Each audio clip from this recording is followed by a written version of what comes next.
Welcome to the deep dive.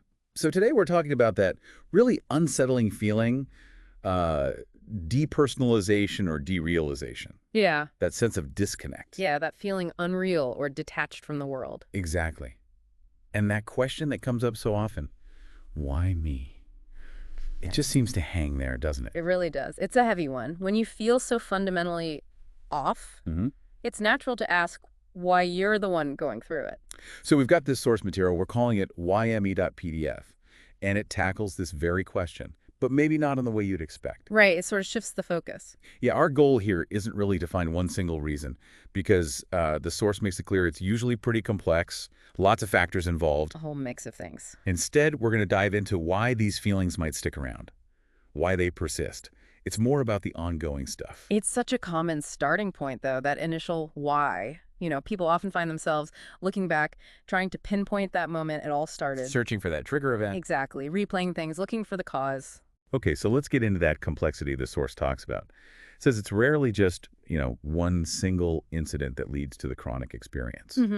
It's usually a combination. And it even mentions things like personality traits, aspects of who you are, and your own personal history. Your biography can play a part in how these feelings develop and maybe take root. Yeah, and what's really interesting is how the source points out how hard it can be to actually untangle all those initial threads. It's not always straightforward. Not at all. It's often this intricate web of influences rather than a simple A leads to B situation. So finding that one start point can be, well, pretty tough, sometimes impossible. Okay, building on that complexity, this is where the source does something kind of cool, I think. Yeah. Instead of just staying stuck on why did this start, it pivots. It asks the question that feels more immediate, more present-focused. Which is? Why are these symptoms still here now? Ah, right. That's a key shift. The document really argues that, while figuring out the trigger might give you some understanding. It might offer some context. Yeah, context. But the really crucial thing to explore is what's happening now. It gets you thinking, okay, what am I doing or maybe not doing day to day that might actually be keeping these feelings going?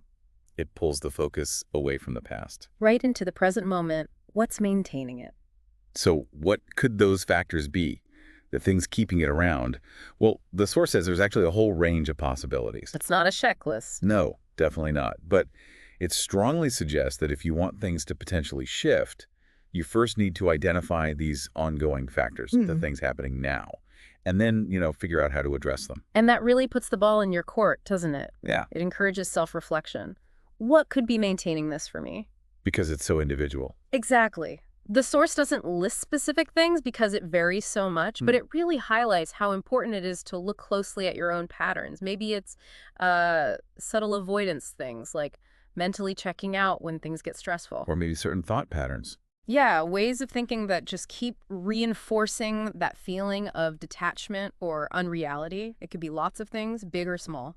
Now, the source also offers a slightly different angle, just for perspective. Okay. It points out that having persistent disruptive symptoms isn't actually unique to depersonalization or derealization. That's a good point. It gives examples like chronic tinnitus, that ringing in the ears, or chronic pain, or even things like ongoing food intolerances. Right. So while the experience itself is obviously very different, Very different, yeah. the fact of having something consistently disruptive in your awareness, something that impacts daily life and just stays there, that experience has parallels. It can maybe make it feel slightly less isolating, knowing others deal with persisting conditions, even if they're different conditions. Yeah, it can sometimes just shift the perspective a little. You're not alone in facing something chronic. So wrapping this up, the big takeaway from our source, yme.pdf, seems to be this: that initial why me is completely understandable. It's human.